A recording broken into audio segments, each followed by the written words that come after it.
You're listening to the Entrepreneur's Agony podcast, keeping it real, telling the story like it is, because there are no mistakes that somebody else hasn't already made.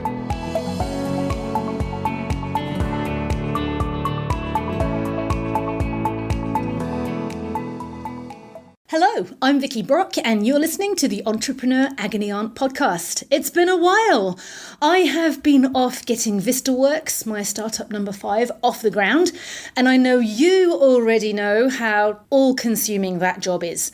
But now we're 9 months in, the first version of the technology is live, I have an amazing team, and your questions keep coming in, as do mine. So I felt it was the right time to record another 10 episodes, starting with this one.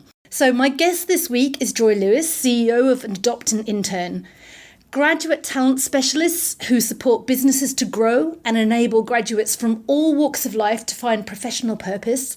Adopt an Intern has just placed their 1,500th candidate into paid work and is the go-to choice for startups making their first hires.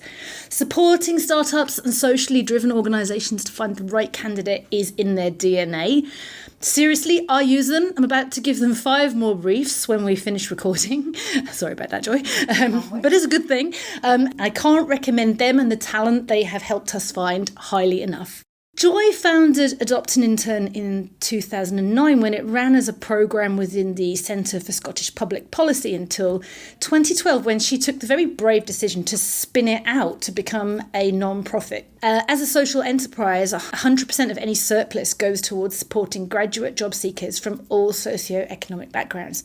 So welcome to the podcast, Joy. It's amazing to be here. Thank you for the invite. Building successful teams, attracting, rewarding, retaining talent is the most requested topic for this podcast, even more so than funding, which I'm glad about actually. And today I'd particularly like to explore hiring interns and your first junior staff. But perhaps before we start, you could tell us a little bit about what you're trying to achieve with Adopt an Intern and actually more the process that you've gone through yourself as you've created this company. So it's all been one big learning curve. We were talking earlier about accidental entrepreneurs, and I'm definitely one of those. So I'm ex-Foreign Office, I was in a think tank, and then suddenly something happened and we were taking on unpaid interns and my blood started to boil and I didn't really know why. I just felt it was wrong. So that was the beginning of my journey, really, coming to realisation that I had these amazing feelings of justice, and they became clearly, they were part of my values. So the process of growing that and expanding it was and always has been organic. Right from the beginning, when I reached out to the members of the think tank to say, look, we've got this idea, what do you think about it? And can you help? Do you want to take some of these graduates on? And the support that they gave us and the initial, yes, and we want to pay for them because we can't find them anywhere else. We don't know where to look. It was all very new 10 years ago. And then I went to the universities, of course, and started to ask them what was going on, and I was welcomed with open arms. So I knew that there was a market. And I guess now that I know about being an entrepreneur and being a business builder, that's what you do. But again, I didn't know. I was just doing it very organically in order to make this happen. And it's wonderful in hindsight to have that knowledge. So we started out very small, and I too had to take on my first hire. So I know the fear and the trepidation that goes behind all that. But I do know that you just have to take that leap of faith and get as much support as you can to take it. We developed the business very slowly and according to what businesses wanted and according to what graduates wanted.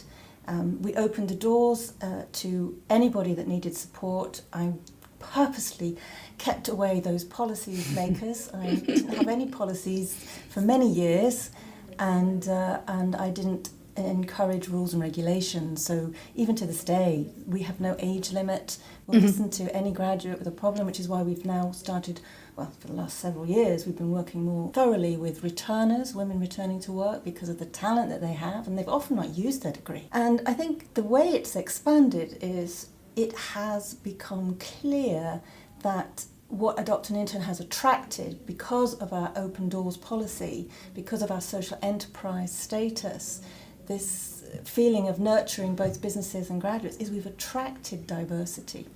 And that is becoming one of our biggest selling points, because as we will talk about later, diversity is now very important. I can say, having worked with lots of recruitment, and I don't actually think of Adopt an Intern as a recruitment, which I truly mean as a compliment. Great. It doesn't feel like that.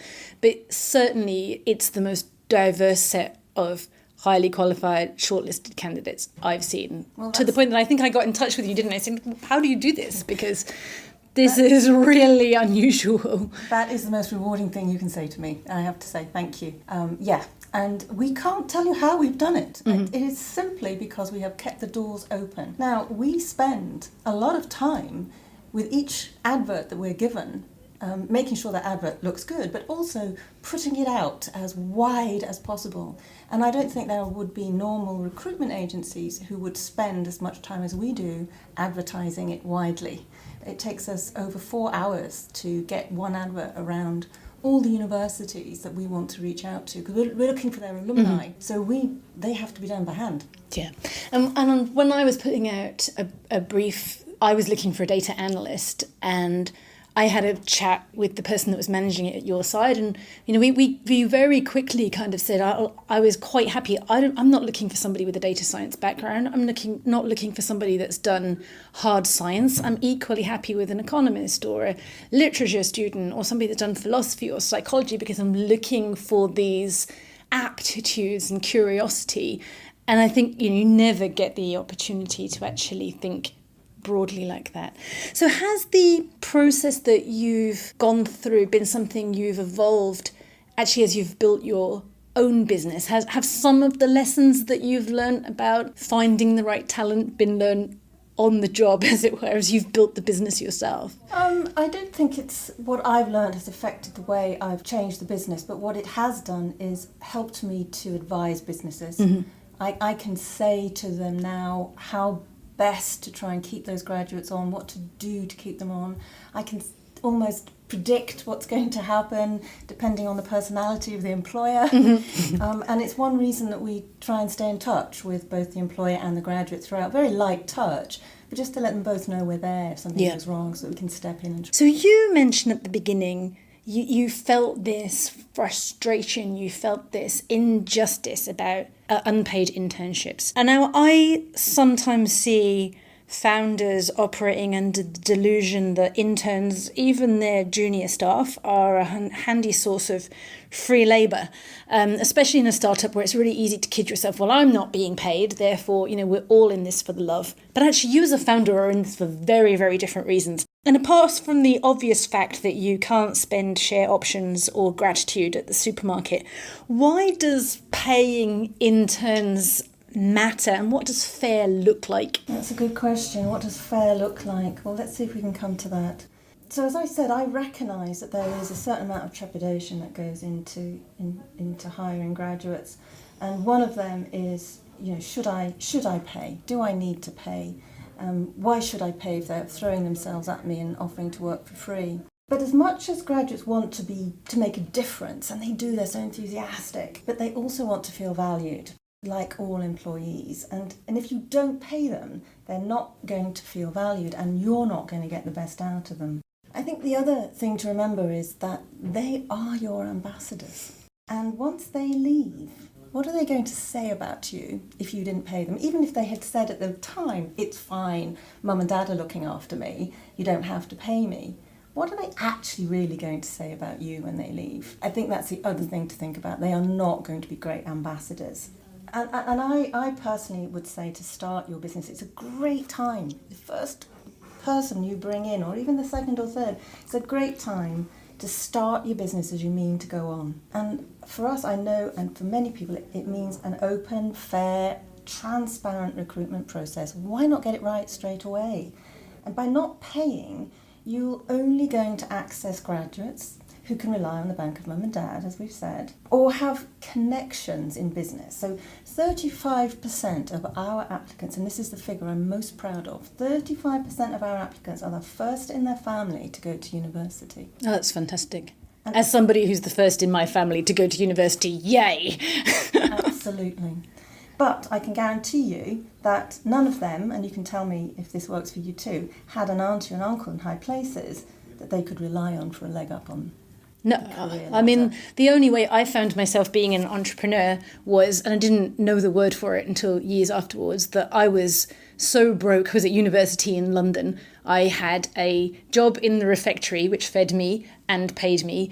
I had a job in a call centre and I earned money typing up other students' essays. But that was all driven by economic necessity. There was no space in there, sadly, to go do a great, interesting unpaid internship. That's right. And I did find myself, originally was very keen to go into television, but, that was not a route that was open to me because it was only people that had family already working there and could get these unpaid jobs on programmes that was open to. Huge shame.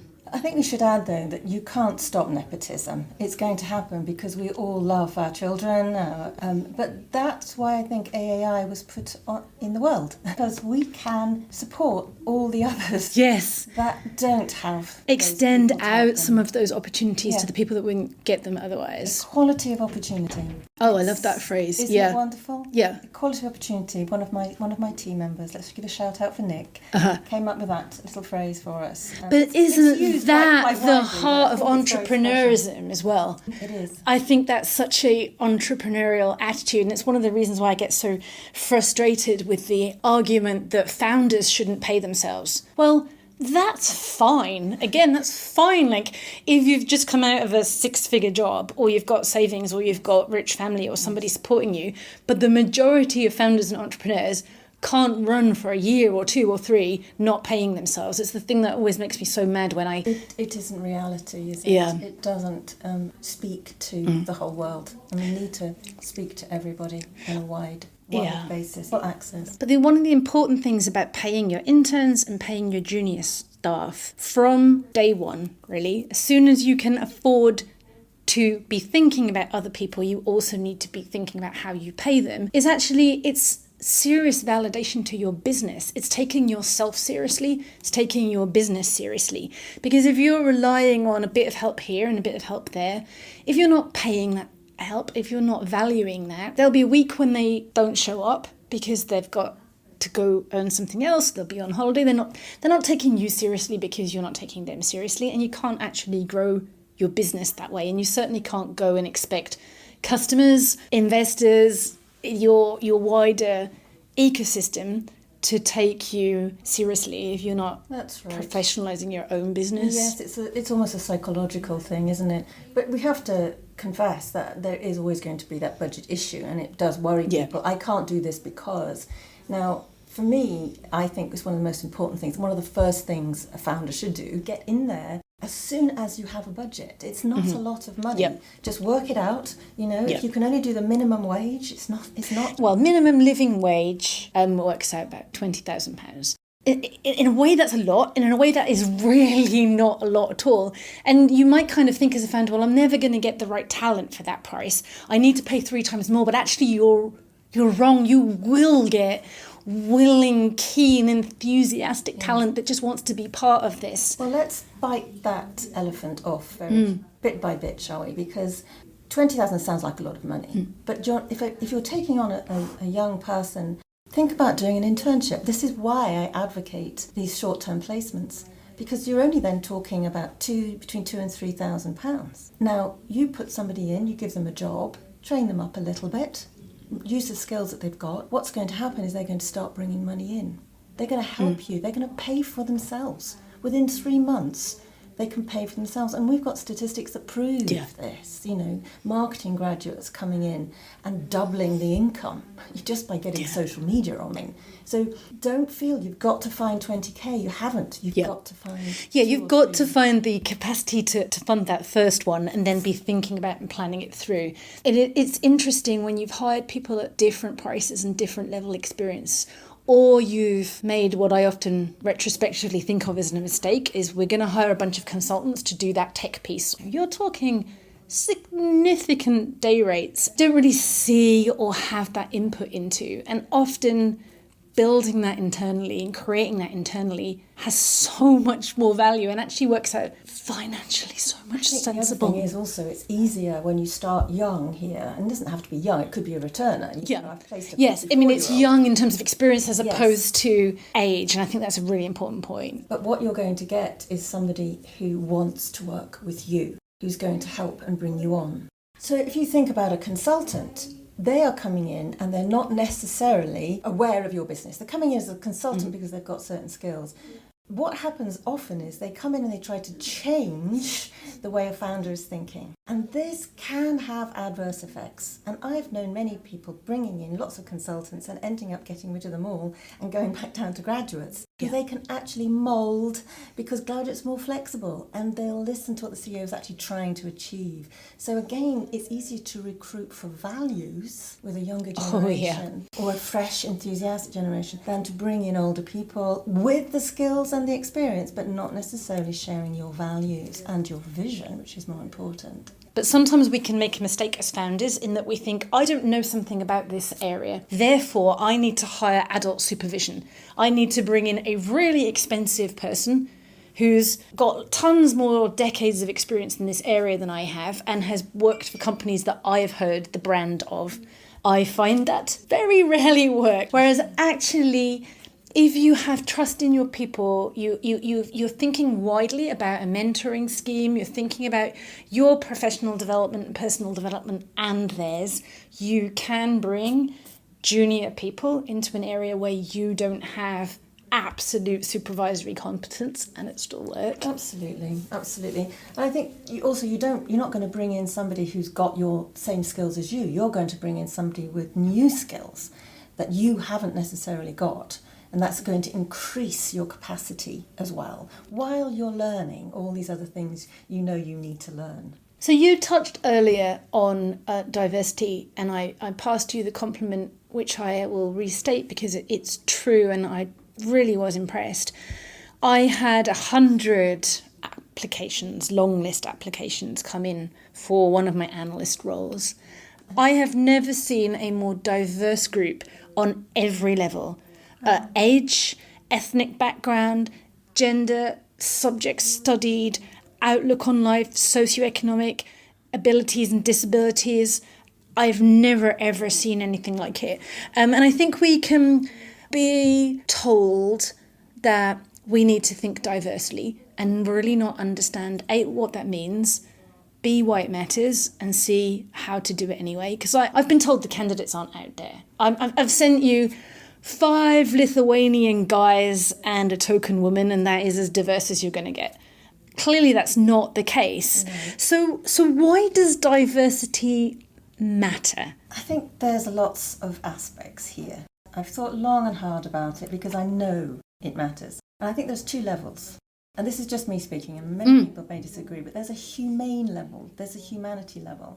So diversity drives culture, economic and social vitality and innovation, which is what we all want. And there's decades of research to suggest that intolerance hurts our well-being, but having diverse connections contributes to success and happiness. And we all want success and we all want happiness. And also the economic diversity, that matters too, because there are studies that suggest that contact across social classes seems to influence our well-being. And it's bad for everyone if there isn't that mix of social classes. So on that purely humane level, wow, it's vital. But on a business level, again, there's been loads of studies, and I'm sure people have heard about these, but they do confirm that diverse organisations outperform non-diverse counterparts. 80%, there's 80% improvement in businesses when levels of diversity and inclusion are high. That's big. And it makes complete sense, because why? When I can only afford, maybe I can only afford 2 or 3 people, or even 1, why would I hire my clone? What does having a less experienced clone of me bring? None. It doesn't add any additional perspective. It doesn't add any fresh view of the world. It doesn't add any learned experience or lived experience to our team. And I really do think, especially at the beginning, every time you add a big dollop of fresh lived experience to your team, your productivity, your ability to innovate, your mindset just exponentially increases. It's a lot more fun as well. Oh, it is, yeah. It's a lot more fun. Who Yeah. wants to talk to yourself all day? Yeah. You're just going to agree with each Yeah. other. We're not going to get anywhere. But if you've got people challenging you, coming from different backgrounds with different ideas, different skill sets, different emotions, we all need to have somebody who's the analyst as well as somebody who is the blue sky thinker. Yeah. We need those in our Yeah. teams. And this is making that exponential. You know, you start to learn over time what you're good at Your and what strengths are. it's difficult. I think it's especially difficult early on when you're trying to find co-founders. I'm going to do an episode in a few weeks about co-founders, how you find them, how you work together, and how you make this weird marriage work. But often the very first time you do a business, you co-found a company with people you know, people you're at university with, people that you've just left a company with, and you're very similar. Technically very similar, or work experience very similar, and life very similar. And actually that doesn't tend to be the most effective co-founding team. And I think if you do find yourself in that position, actually hiring in some challenge, but being ability to listen to it and learn from it. So I've heard some employers say to me, I didn't hire that person because they would get bored quickly. Now, that means for me that that person was actually quite clever, probably too clever to do the job, but actually wanted the job. But I worry that often the employer is almost scared of having somebody who is going to challenge them, who is going to has got skills that they haven't got. And I would just say, do not be scared of that. Yeah. Embrace that. I like to think and say very frequently, my team make me look good because they are bringing amazing skills that I confess I don't have and need.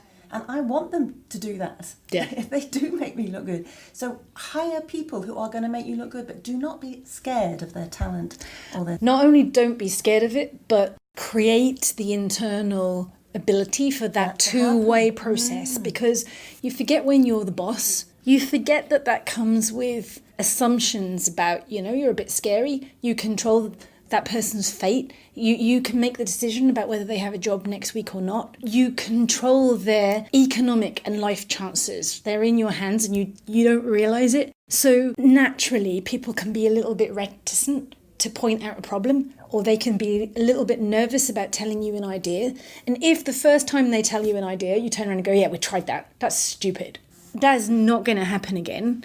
And I do think that we have to actually be quite careful about how then when you hire bright young talent, what you do next with it. You mentioned earlier on, you have quite a sense which ones are going to work out and which ones don't. Is that because of different characteristics in the companies themselves, or is it more to do with how they manage and onboard the people that they hire? It's usually employers that I've dealt with. Now, clearly I don't deal with all employers, but if I'm dealing with an employer who, you can tell when you're talking to someone who's going to be quite strict and maybe not flexible, that then gives me a few alarm bells. And I might try and just drop in a few hints somewhere along the line, or just monitor that a little bit carefully. But I'm not saying it stands out a mile, don't get me wrong, and you never know what actually is working within that organisation.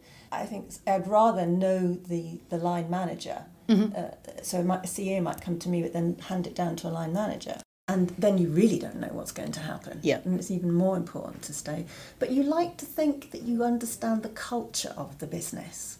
And that's what keeps the momentum going. If you've got a culture, which you will create with your first intern, absolutely, or your first graduate, your first employee, you will start to create your culture around your own personality, around your own values and beliefs and visions. And that does help to maintain that relationship with your employees. And I think it's worth spelling out that it's worth doing that deliberately, as in on paper.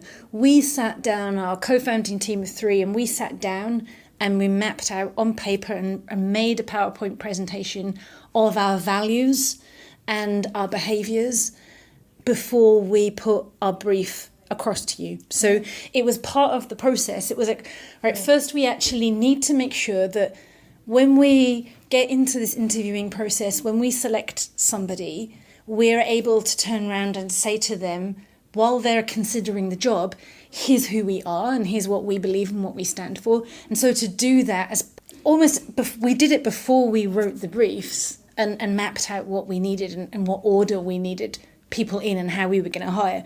We sat down and we did our value document. We thought really hard about it. We sat in this very same room and spent a couple of hours wrangling over a specific word. And it was really interesting because then when we were going very fast, it will surprise everybody to know. We were going very, very fast, and so therefore we needed to hire very, very quickly, which is why I was like, send me all of them. Don't spend time shortlisting. And we did group interviews. Which you regret, right? No, I don't. Okay. It was fun. I'm nosy. Okay. I wouldn't have done it as my first way of hiring. I mean, I've hired people before. But we you even learned. did group interviews, right? We did two batches of group interviews. Again, it was brilliant. It worked out super well. I wouldn't do that for your first hire.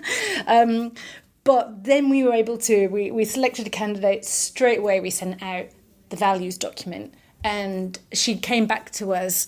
You know, she had some decisions to make, but she said that value document was the thing that made her feel this is a serious professional organisation. I align with that. I'm willing to take a risk on that company. Because the fact is, when you're a startup and you're hiring people, you're the risk, not them. That's very true, actually. But I would also say that graduates come in full of enthusiasm and full of wanting to make a difference, and they don't really think of values. It's not right at the top of they're thinking, oh, how much am I going to earn? What difference can I make? So getting in there early, and this is definitely a top tip, to hire for values. Make sure that your values are on your advert. Yeah. Make sure that the language is good that you're using. And I like the way you said earlier, and we encourage employers to do this.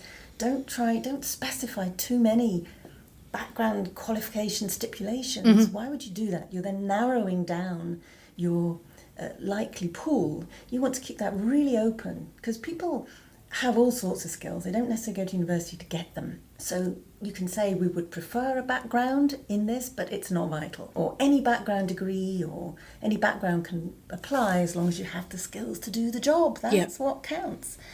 So I was pleased that you had managed that. But definitely put your values on there too, because that's a wonderful conversation to have during the interview. Yeah. And you can go online and find some very clever questions that you can ask to bring out their values, to make sure they do align with yours. And then if you match them with competency questions as well, you're going to get a very nice round picture and contribute to that objective decision that you want to make. Does that make sense? Absolutely. I mean, and to put that into sort of practical context, what we had on our briefs and we will have on this next batch are three things that they are our core values. So one of those is curiosity. And that is actually quite a broad and complex thing. It's intellectual interest, but it's always learning. And it's also a degree of, I'm not going to wait to be told what to do. I'm prepared to take a little bit of a risk in following this.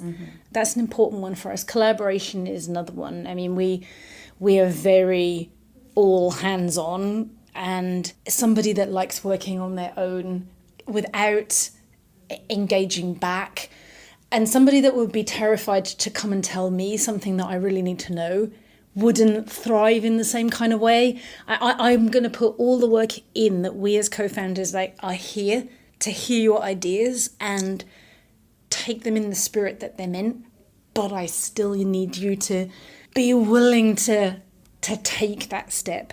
And I think the third one, and we phrase this differently in the briefs, but in our values documents, it's commerciality, which is actually, you know what, we're here trying to make a business, which means that sometimes we have to work on the stuff that gets us paid as opposed to the stuff that gets us a PhD. Sometimes you get stuff out the door in a non-intellectually pleasing order. And actually we found when we did the speed interviewing, which again is not for the faint of heart, we were really probing for that collaboration versus the commerciality. We asked the analysts, for example, we're dealing with really messy data. How would you cope with incomplete data sets? And there was this is a known thing with analyst roles, is the seeking of perfect data. Like, I can't start till the data's perfect. If you can't start till the data's perfect, you will never start. That's right. And it was actually trying to test how comfortable people are with imperfection and compromise. Did it work? Yes? Yes. Great. Yes, it did. So you clearly did a good job on that, and you had some time to prepare all that. I think if we go back now to the founders, to those people starting out on this and have never done it before, I would say, what you've done is amazing, but don't feel you've got to follow what Vicky's done. Right. So between us, we've done 15 companies, and this is the first time we've tried it like this, which is a really good point. What should, is there a way to approach interviewing and selecting and making that first choice when maybe you haven't hired anybody ever before, you haven't managed anybody ever before? Yes, there's lots of tips. And when you're bringing somebody in for the first time, let's just go back to the interview. Keep it really simple. If you've never interviewed before, get some friends in, get some pals in who've done it before and can help you and advise you, and have a list of questions that you desperately want to ask. But make sure, if you want to hire for values, you may decide that's not the most important thing you want to do, but if you do, go online. Lots of tips there, but keep it simple. Don't plan on more than half an hour, but allow those questions at the end, because what you really want to do is make them relax. And if you scare them by throwing them all these horrendous competency questions, you're not going to get the best out of them. You certainly won't get to know them. If someone has jitters all the way through the meeting, so you might think, actually, well, look, I just want to do this very quietly, then just go into a quiet room and have a nice little chat with them. Don't make a big thing. You're not looking for a brain surgeon here. You're looking for someone who will work with you and support you and take a lot of the pressure off you. So keep it very simple at this early stage. Once you've hired them and you've made a decision, you're always going to take a risk, but don't feel that that's a life risk. This isn't a life risk, especially if you do this as a small placement with the idea that you're going to try before you buy. So you say to the graduate or your junior employee, okay, here's a 4 months trial, and let's chat every month to see how you're doing. And that de-risks it for both sides, because, again, this isn't all about you. No. It's about them, and it needs to be the right choice for them. And I've hired great people who should never be anywhere near a startup. The uncertainty, the insecurity makes them unhappy. And they only know it when they try it. And that's a good point, because you're bound to make mistakes. I've made mistakes too. Oh my God, apocalyptic. We all learn from our mistakes, And maybe you don't. Maybe you make it 2 or 3 times.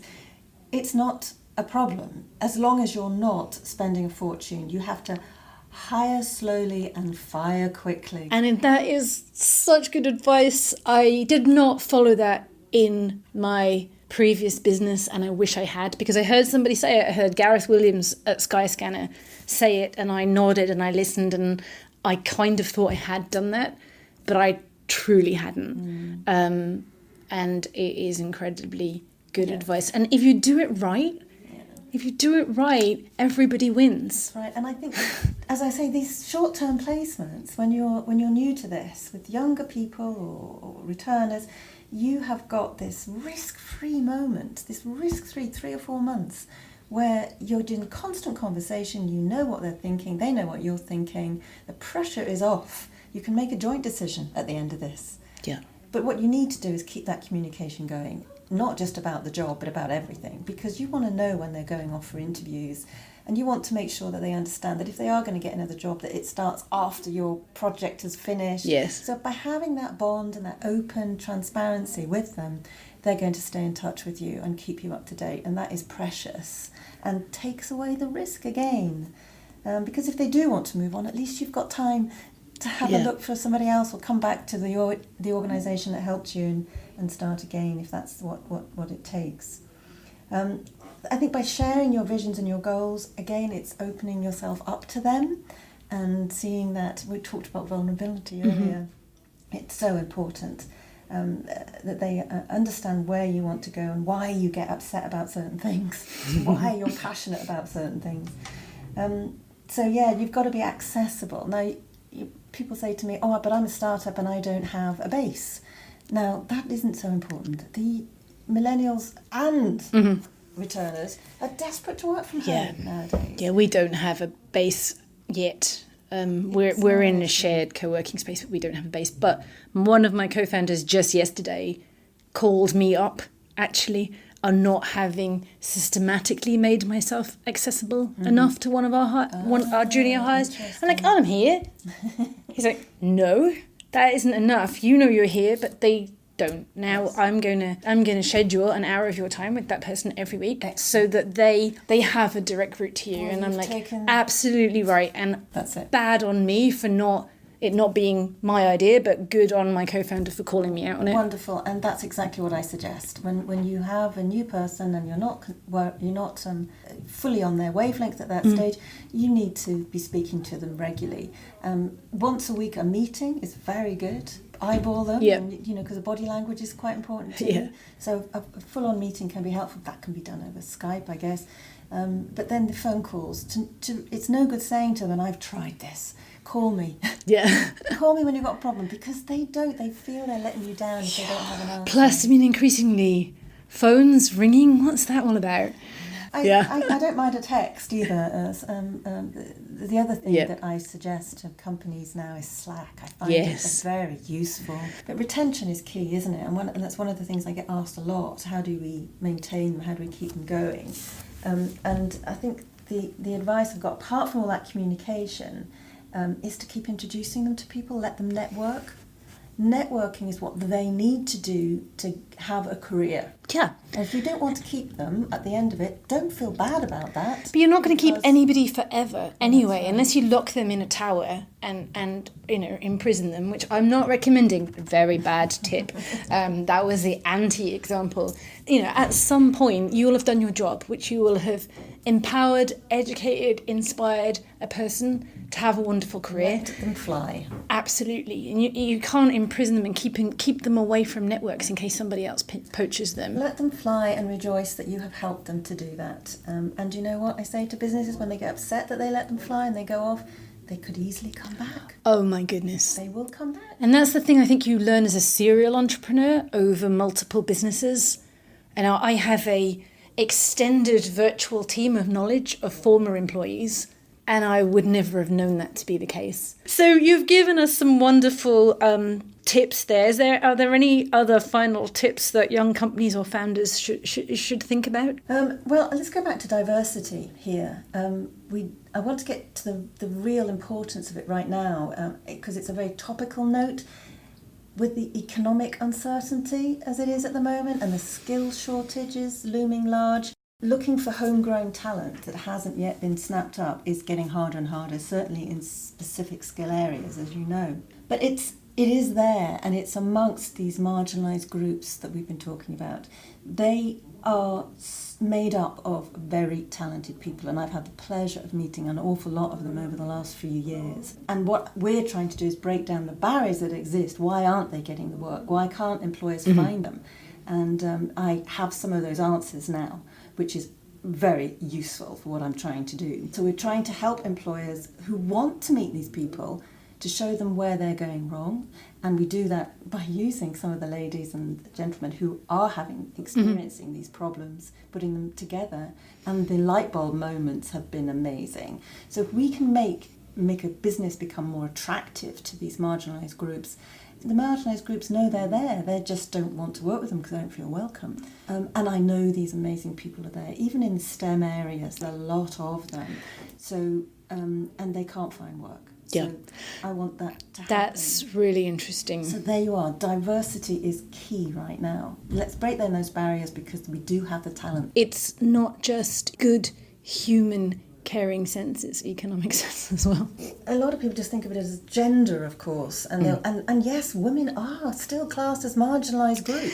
I did a podcast with Fiona Matovu at Radio Brighter talking about the challenges when, for various reasons, you've been out of the workforce for a few years, trying to re-enter that when you've got big gaps on your CVs, and the challenge over that. And I think that's really one of the areas we have to look to. Yeah. Because it's a must. It's just inefficient and foolish not to. Well, I was up in Aberdeen running one of these seminars, putting businesses together with black minority ethnic women. And with Fiona, by the way, I asked Fiona to partner with us. And I walked into the room, and the first two women that approached me were STEM graduates. One was a PhD. They could not find work. Of course, they are, black minority ethnic people are not the only marginalised groups. There's many others, including disabled people and neurodiverse people, and everyone else can list off lots of other groups. But one of the things that we found with Adopt an Intern, we will always continue to do our placements and support people with permanent work when needed. But in order to promote this diversity, we have now developed 2 or 3 projects that can support businesses. Now, one of them is around meeting black and minority ethnic people who they are struggling to attract because they realise it's important to them, but they don't know how. So we are supporting with that. And also we are helping businesses to understand better the practices around taking on disabled people. Now, we are working with graduates because that's what we know, but it obviously relates to any age group or skills group. And my main aim with this project is, it's called Disabling Barriers, and I have a disabled graduate, very, very talented young man working on this. The aim is to get some questions, 10 questions that an employer can ask at interview without feeling that they're going to upset somebody or annoy somebody, and 10 questions that a disabled person can ask at interview as well of their future boss to get the messages over and both feel comfortable with that. And we've developed this. As we get above average applications in from disabled graduates, we're delighted. They get pushed through by us because they pass the test. We don't know they're disabled at the time, but they have the skills, they get through our phone interviews, and the employer agrees, interviews them, and it's only then that we discover that they were perhaps disabled in some way, because the employer comes back and says, didn't know what to do. And we say, well, what questions did you ask? What did they need you to do? Oh, I didn't know what to ask. So that's what we're trying to address. Yeah. That's the issue. And it can be overcome. And I think one of my top tips here, we'd love to work with businesses on this, clearly, support them and train their staff in all this new information that we are gathering. It's we've got a lot of people interested in this, which is wonderful. The top tip is ask them, what can I do to help you do the job? What do you need in order for me to help you do the job? Simple as that. It's as simple as that. But it's very effective, and leave a pause. Let them think about this and answer this. You know, it might just be that they say, I need time. That could just be it. I need some time. I might be a week away occasionally, but I'll let you know. That's often what happens. But don't be afraid to ask that question and work around it from there. That's fantastic advice. Thank you. I mean, as I say, very timely in that I'm about to give you 5 more briefs, which doubles our company overnight when we make these hires. So wonderful. A very significant moment in growth. And I needed that advice. So thank you. You've been slogging away at this for 10 years, but it feels right now like your momentum is really building. Everybody's talking about you, and it seems like you've hit that scale point where you're growing. What next? What next for you? What next for the company? What's the world domination plan? Firstly, I have to say my team make me look good. They make the company look good. This is why you need a team, people. They have done some wonderful work, and we've just celebrated our 1500th intern, which is fantastic. And it's also made us realise how many graduates we're still in touch with. And those graduates are actually coming back now as managers and asking for their own interns. And that is so rewarding. Yep. Very rewarding indeed. What next? We are very keen to carry on with supporting businesses with projects that support their CSR, that support their social impact. And what I want to do, and have always tried to do, is support charities, small charities and startups. We continue to support startups through Scottish Edge and Future X, and we can offer them hand-holding and advice and a very affordable rate to help them make it happen. The charities I would like to support through businesses, and that's what I'm trying to do now with one of these CSR projects. So I'd love to, we're talking to a lot of businesses, I want to talk to more. And then the other two projects I mentioned earlier around Black minority ethnic people, breaking down those barriers, that's a whole separate project which I'm working with, and I would like to talk to more businesses on that. And then this disability project, disabling barriers, it's my passion, it always has been. Ever since I first started hearing from employers about what do I do? And we're losing talent here, we're hemorrhaging talent, and we need to do something about it. And there are lots of organisations out there all trying, I know, but I just feel we've got a bit of in-depth knowledge here with all these people that we're talking to, and the businesses as well. So getting them all together, that's my aim. Thank you, Joy. I wish you and your team every success, and I hope, if you don't mind, letting me and this company be a little bit of a part of that, because it's an amazing goal and ambition. You've been listening to Vicky Brock and Joy Lewis, this week's Entrepreneur Agony Aunts. You can subscribe on iTunes, Spotify or YouTube, and as ever, you can submit your question on Twitter or at the podcast website.